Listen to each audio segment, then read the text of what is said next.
நண்பர்களுக்கு வணக்கம். ஒன்னில் சார் நடக்கிறேன். பகுதி 22. அந்த வீட்டில் அவள் கவனித்த ஒரு விஷயம், அனைவரும் சாப்பிட்டு முடித்த பிறகு செண்பகம் எப்பொழுதும் கடைசியாகத்தான் சாப்பிடுகிறார் என்பது.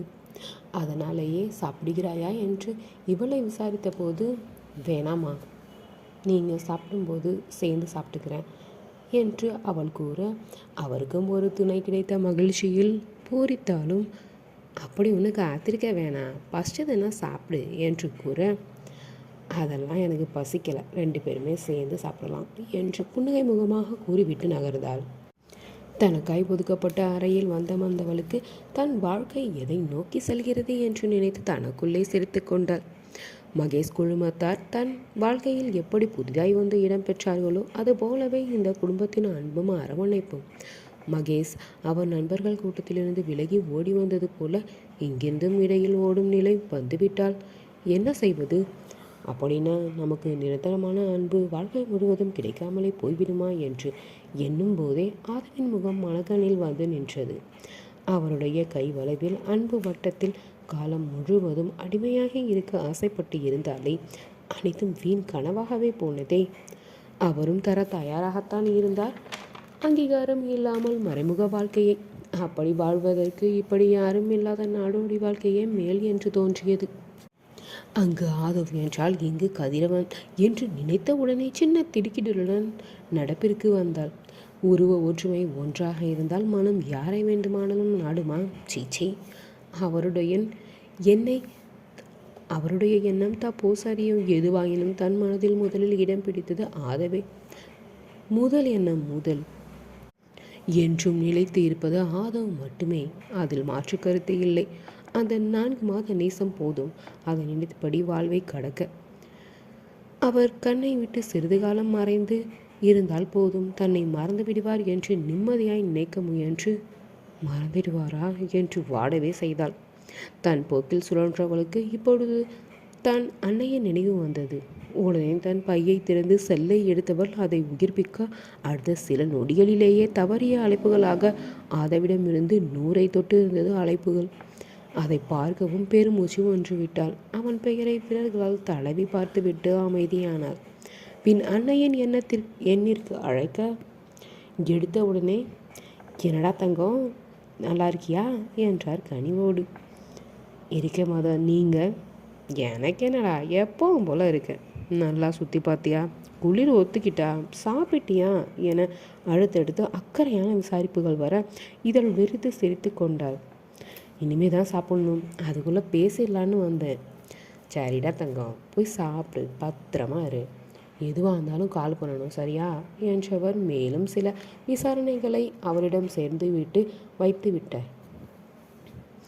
வாட்ஸ்அப் செயலியை அவள் திறக்க வாய்ஸ் மெசேஜ் வந்திருந்தது ஆதவிடமிருந்து. அதை பார்க்கவும் இவளுக்கு பயம் பற்றி கொண்டது. கைகள் லேசாக நடுக்கம் வர அதை ஆன் செய்ய, எங்கடி இருக்க, எங்கே போன என கண்ணாமூச்சி ஆடி பார்க்குறியா? மாட்டுன்னு வை. சொன்னால் சரி வராது, மாட்டும் போது தெரிஞ்சுக்குவேன். கொஞ்சம் அசால்ட்டாக இருந்துட்டேன்ல, தப்பிச்சலான்னு நினச்சியா? இரு, அது முடியாதுங்கிறத கூடிய விரைவிலேயே உனக்கு புரிய வைக்கிறேன்.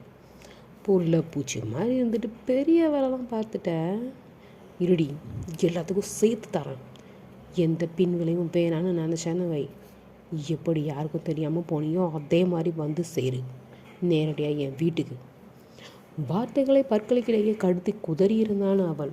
குரலிலேயே கோபத்தின் வீரியம் புரிய, இந்நேரம் அவர் கண்முன்னே நின்று இருந்தால் என்ன நடந்திருக்கும் என்றவளின் மனத்திரையில் ஓங்கி அறைவது போல ஒரு காட்சி தோன்றியது.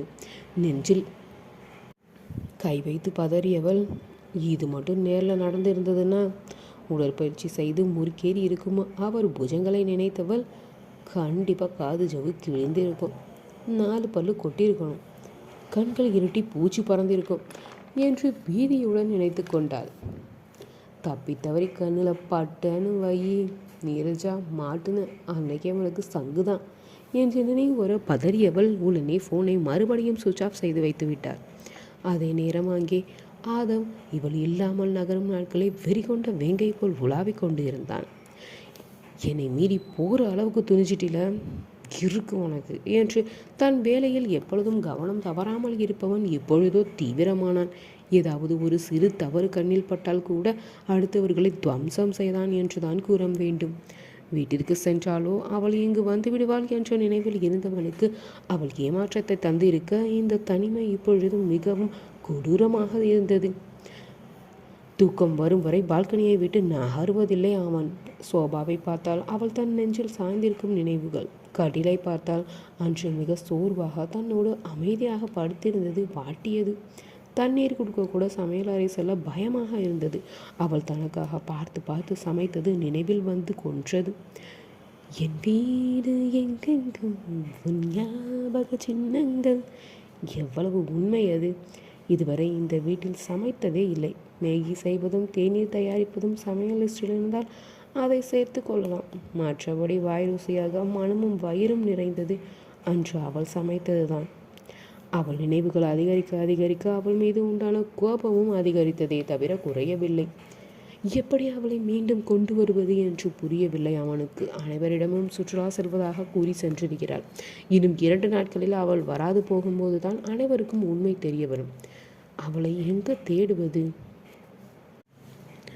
அம்மா சாப்பிட வர சொல்றாங்க என்று அழைத்தான் கதிரவன். நிமிர்ந்து அவனை பார்த்தவள் உடனே எழுந்தாள். பின் வெளியே வந்தவள் போகும் முன் அவனை திரும்ப பார்க்க அவன் கொல்லைப்புறம் இறங்க துவங்கியிருந்தான். 1 நிமிஷம் என்று இவள் குரல் கொடுக்க நின்று திரும்பினான். அவனை அழைத்தாலே தவிர எப்படி சொல்வது என்று தயக்கமாக இருந்தது. அவன் பார்வை தொடர, வந்து நாங்கள் தோப்புலேருந்து வரும்போது கொஞ்சம் மாங்காய் பறிச்சிட்டு வந்தோம், சாரி என்று தயங்கியபடி கூற அவன் மெல்ல சிரித்தான். அட, இதுக்கு எதுக்குங்க சாரிலாம்? அவள் பறிக்காமல் விட்டால் தான் அதிசயம். வீம்பு பண்ணிட்டாவது பறிச்சுட்டு தான் வருவா. நீங்கள் போய் சாப்பிடுங்க. தான் செல்வியை கூறாமல் இருவரும் சேர்ந்துதான் செய்தோம் என்று கூறியும் அவன் அவளை மட்டுமே சொல்கிறானே. செல்வியுடன் சண்டை போடப் போகிறாரோ என்று தயங்கி, இல்லை நானும் தான் பறிச்சேன் மேலும் தயங்கி அவள் கூற, அட பரவாயில்லைங்க, அதனால் ஒன்றும் குறைய போகிறதில்ல என்று மீண்டும் சிரித்தான். சரி என்று தலையாட்டியபடி அவள் உள்ளே சென்றாள். இவளுக்காக காத்திருந்த செண்பகம், வாமா முன்னவே பசிச்சாலும் சொல்லிடு, தயங்காத என்றார் பரிவோடு. அதெல்லாம் ஒன்றும் இல்லைம்மா, நான் உங்களோடவே சாப்பிட்றேன் என்று அமர்ந்தாள். உணவை எடுத்து வாயில் வைத்ததுமே நாவின் சுவை அரும்புகள் உயிர் பெற்றது போன்று இருந்தது. இந்த வீட்டு உணவு தனி ருசியாகத்தான் இருந்தது. இதுவரை அவள் அறியாத ருசி. இன்று கூறியே விட்டாள், உங்கள் கைமணம் ரொம்ப நல்லா இருக்குது, வெறும் ரசம் கூட அவ்வளவு ருசியாக இருக்குது, ரொம்ப கட்டுப்படுத்த வேண்டியிருக்கு நாக்க, இல்லை நிறையா சாப்பிட்டு வீங்கிட போகிறேன் என்றாள் மகிழ்ச்சியோடு.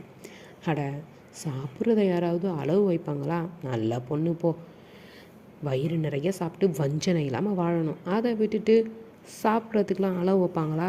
அப்படியெல்லாம் பண்ணாத, எனக்கு அதெல்லாம் பிடிக்காது என்றார். மேலும் சாதம் வைக்க முயல, போதும் போதும் என்றால் பயத்தோடு. என்னால் இதுக்கு மேலே சாப்பிட முடியாதுமா, போதும் என்று மறுத்துவிட்டு எழுந்தார். குச்சி போல இருக்க பாரு, நல்லா சாப்பிட்டு தெம்பாயிரு, உழைக்கிறதுக்கும் பொழைக்கிறதுக்கும் எல்லாம் தெம்பு வேணும் என்றார் அக்கறையோடு. சரிமா என்று தலையசைத்துவிட்டு நகர்ந்தாள் புன்னகையுடன். மாலை சொல்லியது போலவே செல்வி வந்து சேர்ந்தாள். இவளை அழைத்து செல்ல அவளுடைய தோழிகளை அழைத்து இவளுக்கு அறிமுகம் செய்து வைத்தாள். இவ பெருராணி, இவ தேவி என்று கூற, ஒருவள் பாவடையும் ஆண்கள் அணியும் சட்டையும் அணிந்திருக்க, ஒருவள் சுடிதார் அணிந்திருந்தாள். செல்வியைப் போலவே இருவரும் சுலபமாக நீரஜாவை அவர்களோடு இணைத்து கொள்ள இவளுக்கு மகிழ்ச்சியாக இருந்தது. அனைவரையும் அழைத்து கொண்டு தன் வீட்டிற்கு சென்றாள். செல்வி, வாங்க விளையாடலாம் என்று. அந்த வீடும் ஒரு ஓட்டு வீடுதான். அதுவும் நல்ல அகலமாக காத்தோட்டமாக இருந்தது. உள்ளே மோகன் அமர்ந்து இருந்தார். அவருக்கு சூடான தேநீரை கொண்டு வந்து மனைவி நீட்ட அதை வாங்கினார்.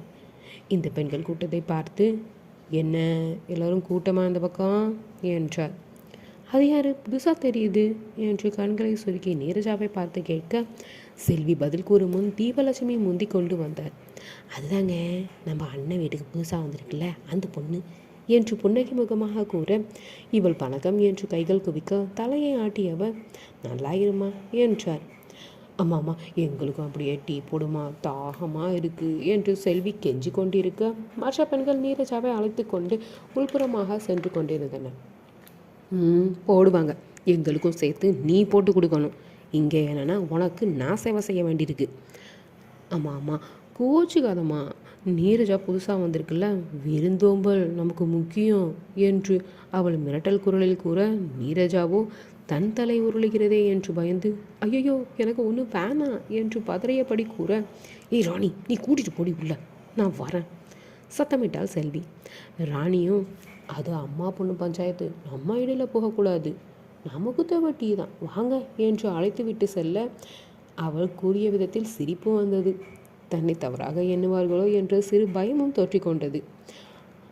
அங்கு பின்கட்டில் இருந்த ஒரு டப்பாவையும் அட்டையையும் தேவி எடுத்துவிட்டு வர, அவர்கள் கொல்லைப்புறத்தில் ஒரு மேடை போன்ற அமைப்பு இருந்தது.